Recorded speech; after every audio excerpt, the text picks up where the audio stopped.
Նոյեմբերի 4-ից 7-ը Մայրաթոր Սուրբ Էջմիածնում Գարեգին II ամենայն հայոց կաթողիկոսի նախագահությամբ տեղի է ունեցել Գերագույն հոգևոր խորհրդի ժողովը։ Ժողովի սկզբում խորհրդի անդամներն աղոթել են Մայրաթորի միաբան նորոգ հանգուցյալ Գիսակ arczepiskopos Մուրադյանի հոգու հանգստության համար։ Նիստերը վարել է Մայրաթորի դիվանապետ Արշակ arczepiskopos Խաչատրյանը։ Ժողովի աշխատանքների մասին Մայրաթոր Սուրբ Էջմիածնի տեղեկատվական բաժինը հաղորդագրություն է տարածել, ըստ որի նիստերի ընթացքում ներկայացվել են զեկույցներ եկեղեցականների ապօրինի բանտարկությունների, անհիմն ու խտրական դատավարությունների, եկեղեցուն թիրախավորելու, հոգևորականների իրավունքների մասին։ Գերագույն հոգևոր խորհուրդը խստորեն դատապարտել է եկեղեցու եւ եկեղեցականների իրավունքների հանդեպ բացահայտ ապօրինի ոտնձգություններն ու ճնշումները, ատելության խոսքի եւ անհանդուրժողականության տարածումը։ Խորհուրդը վերահաստատել է Մայրաթոր Սուրբ Էջմիածնի դիրքորոշումը աջակցել արդարադատության հաստատմանը եւ պաշտպանել եկեղեցու սպասավորների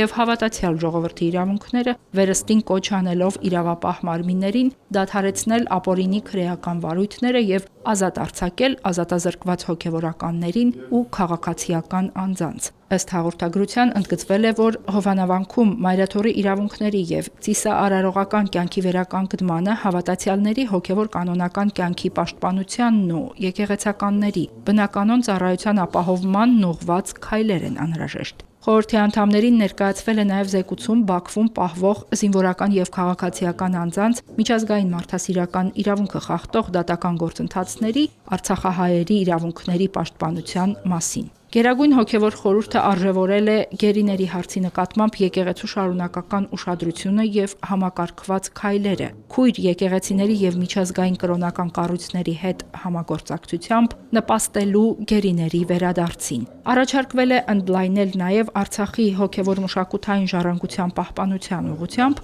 եկեղեցու աշխատանքների ծավալը։ Գերագույն հոգևոր խորհուրդը խիստ մտահոգությամբ արձանագրել է նաև, որ դպրոցներում հայոց պատմության խեղաթյուրումը վտանգում է սերունդների ազգային ինքնության եւ պատմական հիշողության շարունակականությունը։ Խորհուրդը որոշել է Սուրբ Գրիգոր Լուսավորիչ հայրապետի վախճանման 1700-ամյակին նվիրված հոգևոր մշակութային միջոցառումների կազմակերպման եւ Կոմիտաս վարդապետի սրբադասման հարցի քննության նպատակով ձևավորել հանձնախմբեր։ Ժողովն ամփոփվել է ամենայն հայոց կաթողիկոսի օրհնության եւ գնահատանքի խոսքով։